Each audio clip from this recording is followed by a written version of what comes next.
কি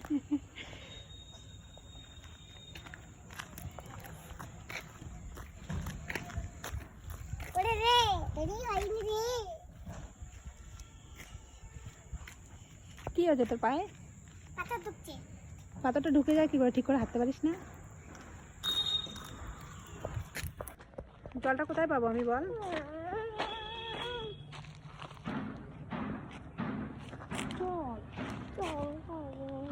দেখছি দেখছি। আচ্ছা আমরা আরেকটা গল্প বলি। হ্যাঁ, তোর গল্পটা হলো, দেখ গাছে কি সুন্দর সুন্দর ফুল ফুটেছে, দেখেছিস? একটা ফুল যদি নিয়ে বকা দেবে আমাদের। আচ্ছা তোকে এই একটা ফুল দিলাম, ঠিক আছে? ওই ফুল না, ওখানে একটা না, হয় না বাজে ফুল ওটা। কেন? কত সুন্দর ফুলটা, ছিঁড়লে আমাদের তাড়া করবে, বুঝলি? আর একটা বড় দেখতে